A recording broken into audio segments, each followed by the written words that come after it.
We're back. Yeah, finally. I know. You were away. I've had people ask about. I've actually had people like ask about the videos. Yeah, me too. But They you said were that away, and then I was everybody away. has said that I'm obviously the star. But They're just being nice. I don't care. It made me feel good. Okay. Oh yeah. Okay. That's just I don't care if people lie to my face as long as it's nice. Okay. Yeah. That's usually what entails a lie. Someone telling you something nice. They don't tell you. Yeah. All right. Never mind. Whatever. We don't have to So explain that. Anna, what'd you do besides get robbed? Get robbed. I know. Oh, I'm so mad. Yeah. Oh. Got targeted. Luckily, they didn't take your medal. No, I know. Yeah, because I had that around my neck. Just kidding. I did not. I did not. No, I didn't. No. So what was the experience like? So I mean, you've raced thousands of times. You're not that old, but a lot. Yeah, raced a lot. But first international experience. What are let's just kind of dive into like some of the things that went as planned. We know there was stuff that didn't go as planned. Right. What things you're like, oh, I did this right, and I didn't do this right. Well, things I did right, I got there enough time ahead of the race so that I could acclimate to the 8-hour time difference. Because Spain is 8 hours ahead of where we are here in Park City.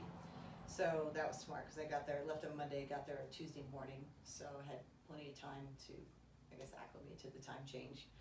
Which, between Tuesday and, Thursday at 4 o'clock in the morning, everything was going great, pretty much. And then I came down with some sort of either stomach flu or food poisoning or something. And yeah, me too last weekend. Really? Did you really? I mean, someone called it a hangover, but... Oh, that's self-induced.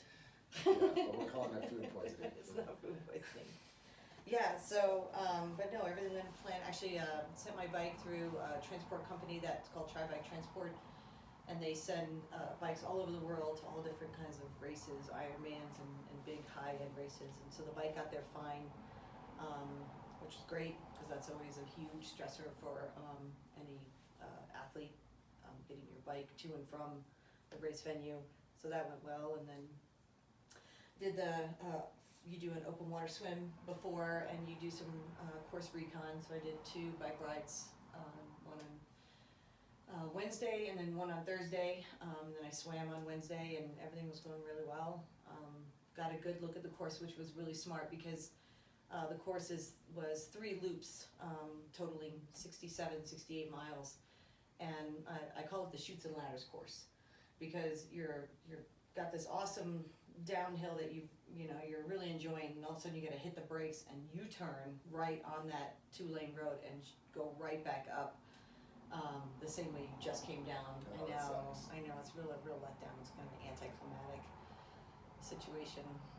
Let's just leave it right there. Anyway, so and that happens multiple times because you have to do the course 3 times. So the recon was really important to understand the gearing, making sure, because the first loop there were people who dropped their chains because they go to make the U-turn, they're already in the too low a gear in the back, and then they go to drop the chain in the front, and they drop their chain. So that happened a couple times.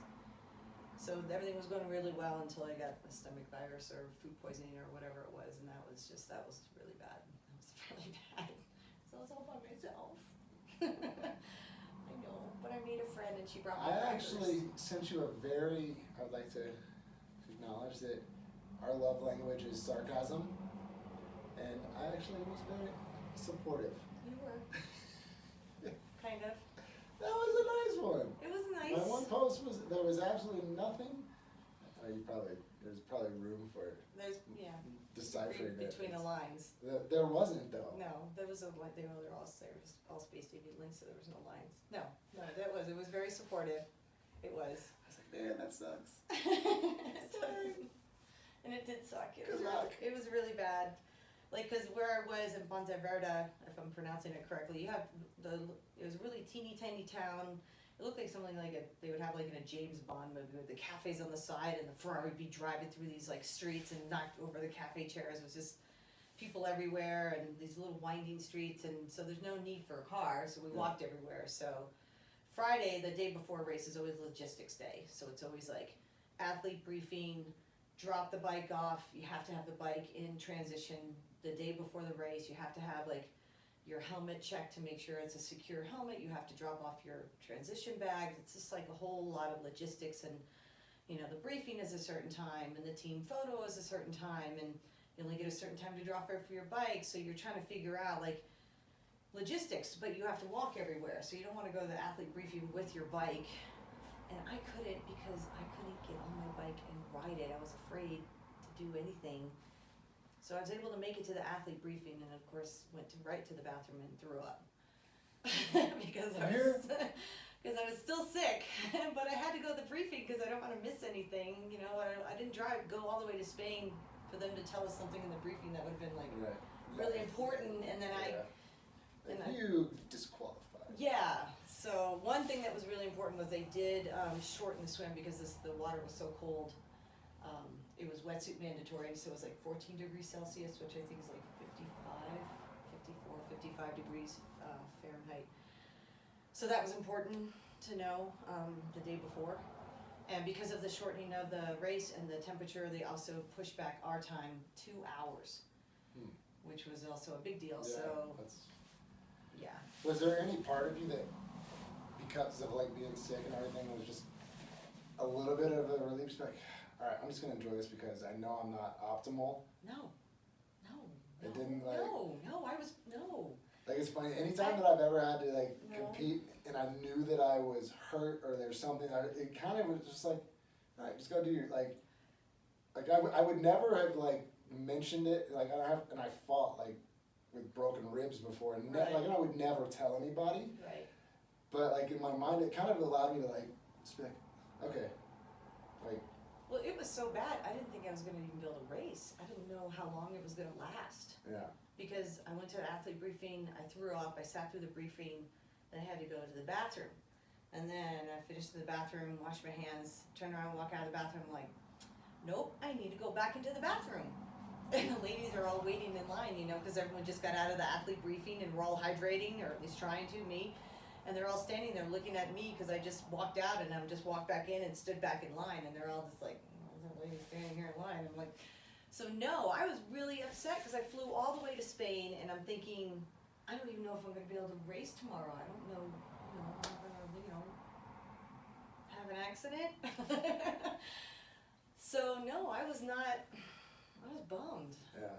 I was hoping to do really well, and now I was like, I don't even know.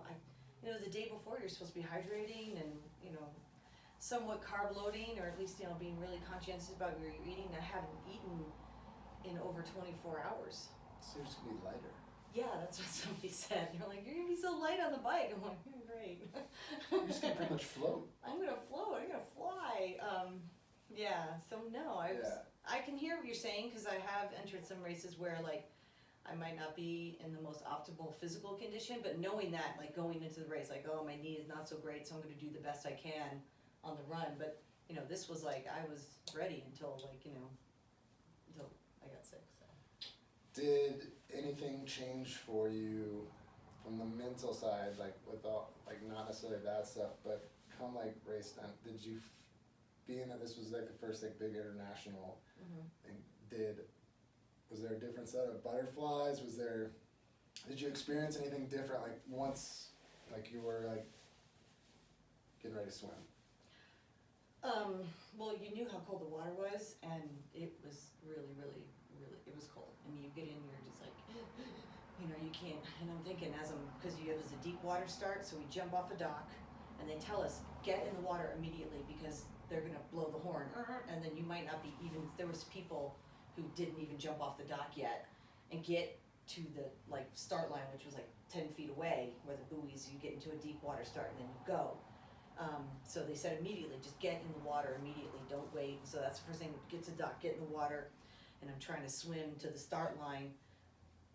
And so that, you're in the corral, and you're watching the other people before you get in, and you know how cold it is, and you know what to expect in a swim start. So you get the butterflies then, but I don't have them like the night before or anything. Yeah, but like, did you put any more pressure on yourself for this being a different experience, kind of, even though it was the same race, but it was still a different experience for you, like, Every race I go as hard as I physically possibly freaking can. Every single time. I swim as fast as I freaking can, I bike as fast as I don't think like, oh, this is only Olympics, so whatever, and this is an international stage, so oh god. No, I just go as hard as I freaking can, always. and I think that's something that sets a lot of people apart from being able to mentally, like, have those systems in place, because I think that for a lot of people that may not have as much experience, that it would change, so they're like, oh, this is a different thing, I've got, like, you see with fighters all the time who have this amazing, and then they get in like the UFC, and it's like, Yeah, but you guys are fighting against a different, like, one person. yeah, but it's still competition. It's, you know, it's like even like any sport, you get into like a big league or whatever. Like some people can, Oh, okay, I know what you're saying, like can a bigger arena. Yeah, Yeah. like it can just change. It can change. Like it matters more. Yeah, Yeah. and some people are just like, no, and like some people don't. Like that was the like funny thing for me, like military wise, was people were just like, oh, no, you just joke all the time. I was like, yeah. Right, but then when you step in the ring though, you become a completely different person. Yeah. Right. And that's what you're saying is like, doesn't matter whether it's a low class fight or if it's a world class fight, it doesn't matter. You step into the ring and you become this, just killer. Just want to hug people. Really hard. Struggle. Shut up and cut off their ability to breathe. Just like, hey, just go to sleep. Like I know people who worry about things that they can't control, and that's one thing. If you can ask my daughter or anyone who knows me, if I had a tombstone when I die, which I probably won't, but it would say focus on the things you can control, and your mind and how you handle everything is how like you focus on what you can control. So that's what I just did, is just focus on what I could control. So what were the big takeaways from it all? Like, you know. There are some really freaking strong ladies out there. Seriously, I came in 11th, and the woman who came in, there's always those like outliers, always, no matter in any world, there's always outliers, from chess to fighting to triathlon, and the woman who came in first in the 50 to 55, because that's what I'm racing in now. She was an How did they let you compete in an age bracket so much higher than your age? I know, shh. It's weird. Don't tell them. Yeah, so she was an hour faster than me. An hour. That's a lot. That's like a lot. And she was 12 minutes faster than the second place woman, and she was 20 minutes faster than the third place woman. So that's a very big gap.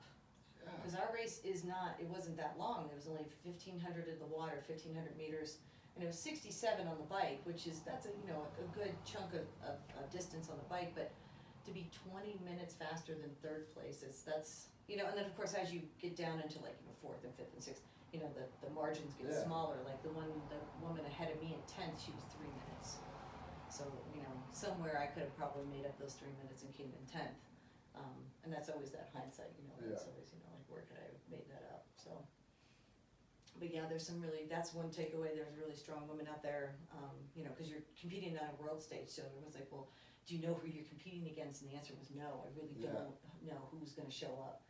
But now that, I'm kind of in this aquabike now, and I'll be doing nationals again this year, I'll have a better idea of who I am competing against. And I mean, you can't, and as you know, maybe with the fighting, who's going to show up in the ring, but in triathlon, you don't know who's going to show up. So you can only compete against yourself, your best self. So.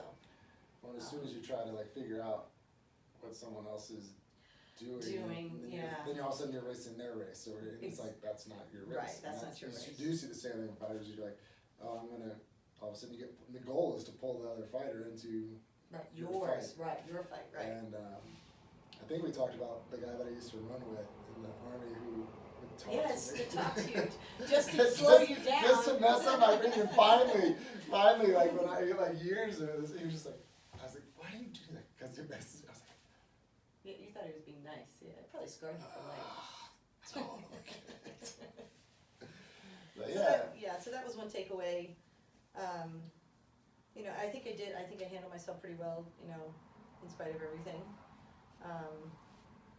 As far as like, bike and nutrition and training and an early season race like that, to have such a high-end race so early in the season is really like, that's, especially living here in Utah and coming having out the of winter, snow. like, especially this year. I know, the snow that we had. It's supposed to snow in the next 5 I days. know, I'm going to St. George, so. It's been like 65 degrees Yeah, and it's supposed to snow day after tomorrow. for like 4 or 5 days. Well, it's not gonna snow. It will snow way up there, but it's just gonna rain and melt down here, so, yeah.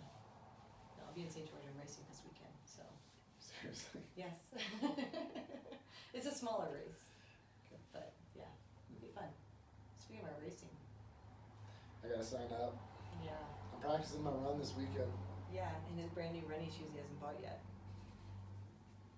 He's already breaking We're making all the mistakes. all the mistakes, yes, didn't I tell you? Yes. Right, don't do that. Yeah, we did. And it's just, On the first episode. Maybe I'll just wear wear. flip flops since it's gonna be snowing anyway.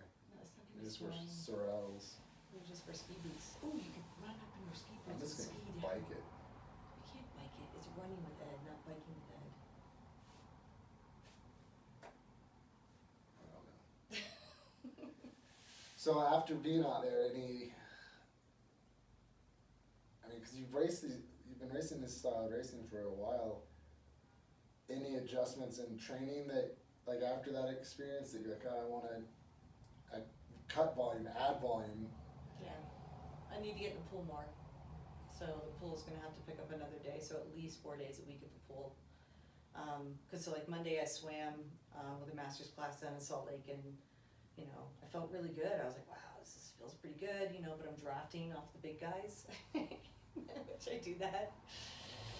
Yeah, there's this big guy Matt, and he has the best draft. I can just say he pulls me right along, I was averaging like 135s, but then I swam on the next day on Tuesday at a 50-meter pool, and I was averaging 150s, and I'm like, oh my god, I suck. So I got work to do.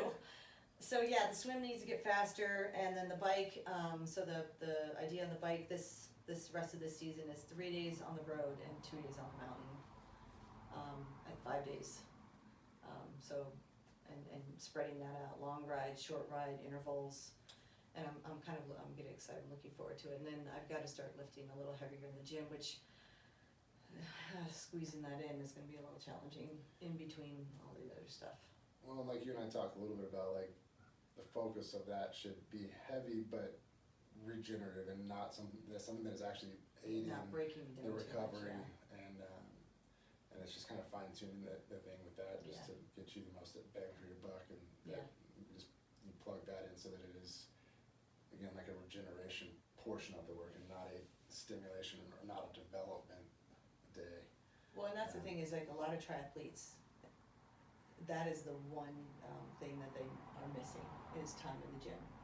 And I get it. I mean, you take 3 disciplines that you have to do a minimum, very minimum, 2 times a week, preferably 3, sometimes 4, depending on your weakness. And that is a lot of hours. And then you add maybe two gym sessions a week.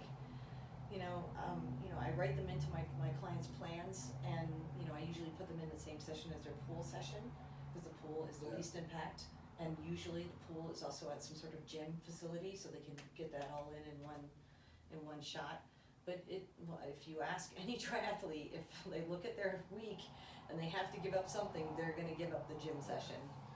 Yeah, and it's funny because then a lot of them would come back, and like I think one of the biggest things I hear from endurance athletes all the time is, how do I get faster? Mm-hmm. Like I'm pushing as hard as I can. Well, like, yeah, you're tapped out. Like you have to.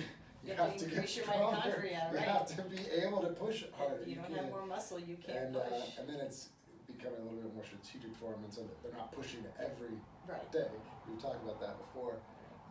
And if it's something that you have not had in your program, I strongly encourage and when most likely it is going to have to be on a double day, Mm-hmm. I really encourage a lot of endurance athletes who haven't had it in there to do it as a second session or the back end of their conditioning for that day, so that you still, and again, just a big mistake you see a lot of people make is they want their gym session to feel just like bike or training session. It's like, no, you're not doing 15 to 20 reps, you're doing like 6 to 8, Right. or even heavier on like 3 to 5 on one main lift, Mhm. and then a few accessory stuff to help stabilize, get hips healthy. Mhm.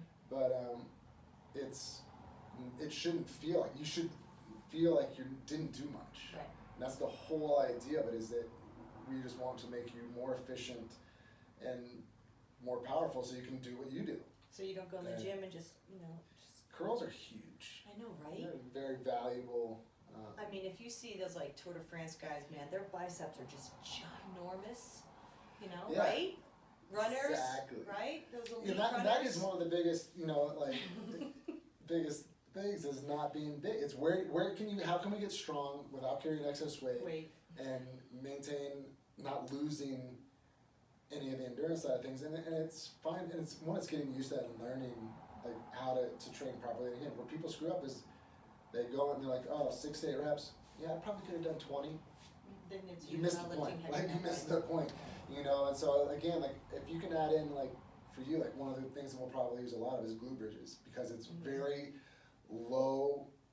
There's just low risk, and it's easy on the knees, and really targets power in the posterior chain for you, which is anybody can do it more. Especially with that. for runners, though. But like working in that like 3 to 5 rep max range once a week on that lift, and then just because we know about your knees and stuff, it's just developing, focusing on the hips more than anything, and accessory work around it. But we don't want to put mass on. We don't want to put size on, and that's another thing is heavy weight, like 3 to 5 reps in that range. That's not designed to put mass on. That's just power and strength. And so that's something that I think we'll definitely talk about that a lot.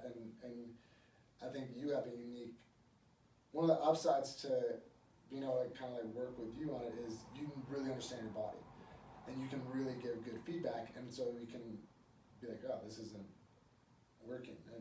And like for me, like I know that it's gonna have to be a lot of playing around with volume on running, and because that's something that's gonna really mess with my hips and the swim too. You said. it was bugging my shoulders, and so it is gonna be fine and tuning these things. Are like, for us, we are not professional athletes, so she is, but I'm trying to make myself feel better. It's how little can I do and improve. That is everybody, unless you are like a pro athlete who like all your job is to literally eat, sleep, train, repeat. Yeah, and then it's like, how much can we do and recover? Right, and it's quality over quantity, But the biggest thing with an endurance athlete is peripheral fatigue. So it's when you're out for the bike or the run. Actually, it's usually after at the end of the bike and into the run, is where it's not like your heart is beating. And you have to slow down because your heart's going too fast. You're not going that fast. You're not going that fast. You can't go that fast. What's happening is that your legs are fatiguing, Yeah. so that's peripheral fatigue. So it's being able to have the power and the strength that you develop in the gym, but then you need to be able to continually fire those muscles for, however many miles and however many hours or minutes or whatever. Yeah. And so that's where the endurance training comes in, and that's it's a hard little. It's a tricky like thing, a little but Rubik's Cube of it's triathlon. way more doable than people think. But again, everybody I'd say majority of people overdo it, and that's where I think more is better. Yeah, and it's. I always like to give the drinking analogy because most people understand alcohol or whatever. Wait, you're so, comparing triathlon to alcohol. So training. Okay. Like Alright, I'm ready. Go. a little buzz that just kind of gets you like a little giggly, but there is no after effect is awesome. Like it's gone. It's like as long as you stop drinking, like within 45 minutes, it's gone, and you're like back to normal. But that kind of like, but nothing that lingers and holds over to the next day and takes away from it. Okay. So when this relates to training, so that so you're saying that you don't have like soreness the next day. Yeah, you want just enough to create a stimulus for the body to improve.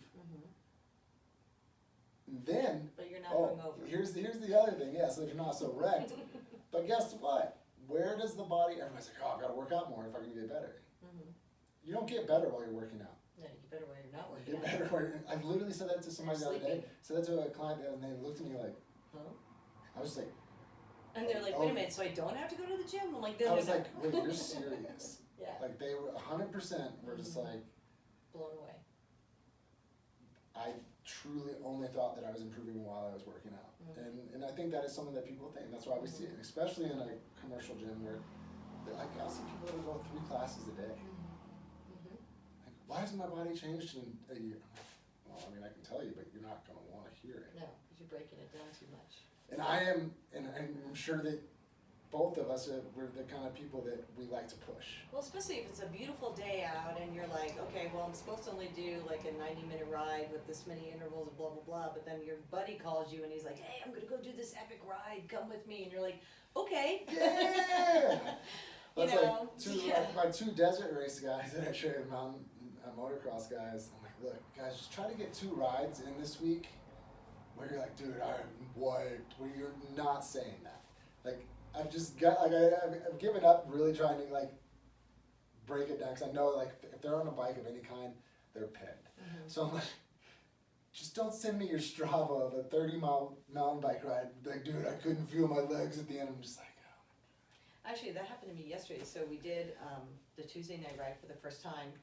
And I'm back at altitude, so I'm sucking it right now. I'm riding rides I've done dozens of times, and I am hammering it. And just so you guys know, altitude training lasts 2 days. You get like 2 days, if that, of carryover. So unless you're like racing at altitude, there's no point in really training that. Like it does not have it, and it goes away. And like we live here. Yeah. And you're gone for like 2 weeks almost, and you come back and it's wiped. It's gone, yeah. So I came back and I know I didn't even download the workout because I didn't want to see my heart rate because it was definitely way too high. I'm not a rider who like has like the thing in front of me where I'm like looking at it the whole time, and it's on my wrist and it's just there so I can look at it later. And then today my legs were trashed. I mean, just the lactic buildup from yesterday's ride, and that was like an hour and 15 minutes climbing a hill that the ULP hill, which you'll have to run. I was like, yeah, that today hurt. So I was like, yeah, don't do that. I gotta reacclimate back to the altitude. You forget. And like we've talked about before, that like less is more, and as many good workouts as you can have is the most valuable thing you can do, because a great workout is really hard to recover from. It's like, right. It's exhausting, and it felt awesome. And everybody loves to feel that. Oh yeah, you love to feel that burn and that soreness. You're like, oh God, I did such a great job. If I can't walk the next day. Which, by the way, they were complaining. My class deacon subbed for me while I was gone, and apparently he wanted to like really finish them off last Thursday. So bad. I almost stopped it halfway through. I was like, well, yeah, when they're crying and they're bleeding from their eyes, okay, they come to me yesterday. They're like, oh my God, Deacon, oh, we're so glad you're back. And I'm like, what are you trying to prove, buddy? Don't hurt my peeps. Oh, it was so much worse than I meant it to be. Like, it's very rare that I will like write something that I haven't like experimented with, or that I'll just throw something out. And I totally just made up the timelines to fit in with the class, and it was brutal. Yeah, they were complaining, and they normally complain about my class, but they were like, they were just happy that I was back. Everybody, I'm for 2 weeks, they were like, oh, this is kind of nice and relaxing. Yeah. And then I was like, I'll show you guys. You're never gonna want me to be back here. That's what they like, said. I can bring out my Anna, and I was like, Anna doesn't necessarily cry. Like, she's more verbally like encouraging. But yeah, like after like the 3rd combo of like AMRAPs I was just like, this is, dude. Jill Parente hopped it. Oh, she did. And I got a message from her, like a Facebook message the next morning. She's like, dude, not cool. And if we can make Jill sore, then everybody else is definitely hurting, for sure. Yeah, they were hurting. by It the was way, so bad. I'm really sorry, guys. No, I'm sorry. It was- No, I promise you, never again. I'll find somebody, much easier. And they were like, "You keep smiling." I'm like, "I'm smiling because I'm really uncomfortable, and I know this is, and I'm just gonna finish it. Like, all I want to do is just like erase the board, and like, let's just go outside and talk." I was like, "Nope." Yeah, No. whatever happened, like the video pictures where everyone's laying down and they're just doing like breathing exercises. That's my class. Yeah, I know, but you were, okay, whatever. But I had to make it like your class. You could have sprinkled a little of you in there and, So whatever. that's what one of them was like, "Is this what your class is like?" I was like, "No." I was like, "No, it's so far. It's completely like my But class actually would the feel like a opposite. just we're gonna talk about your feelings." It was so bad. Like it was. Yeah. Yeah, it was bad. It was bad. I heard. Yeah. They probably would have been texting me, but they didn't. They waited till I came back.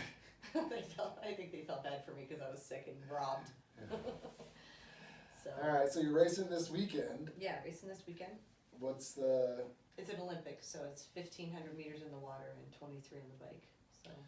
Are you gonna use this as kind of a gauge to see like recovery wise where you are, like how you feel, like I'm always curious because Well, St. George is recovery at, can yeah.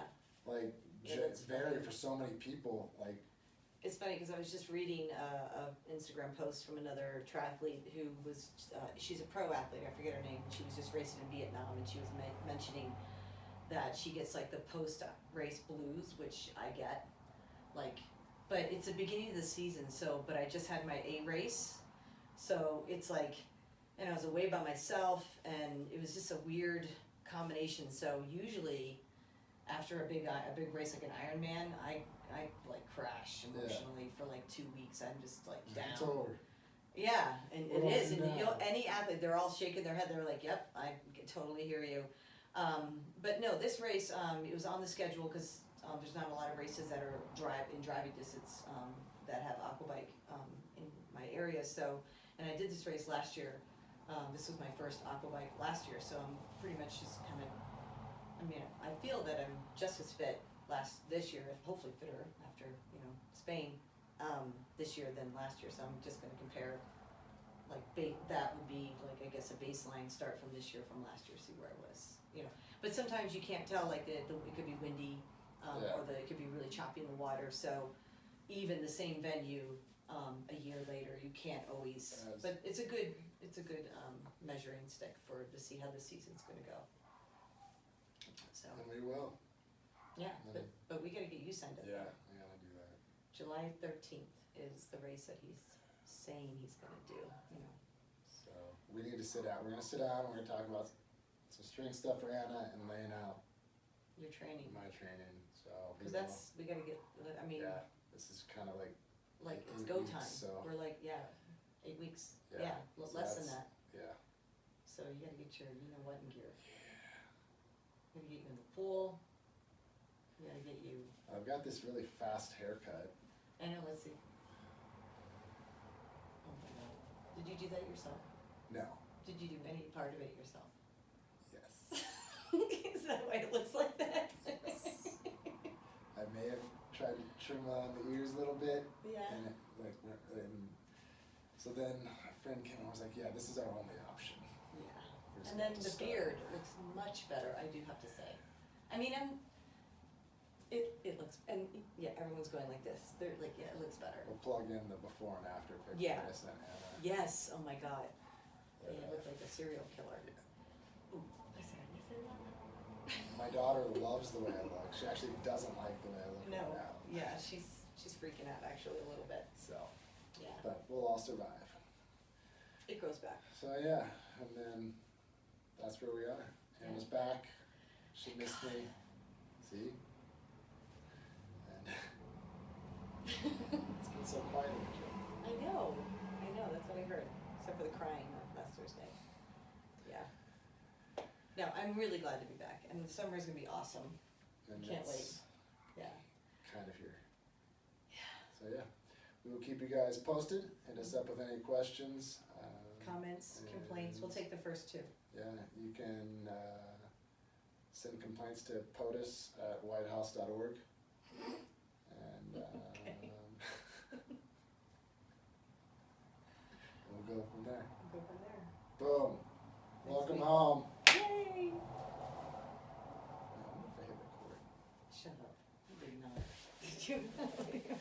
Shouldn't it be blinking? Yes, you did. Okay. You record.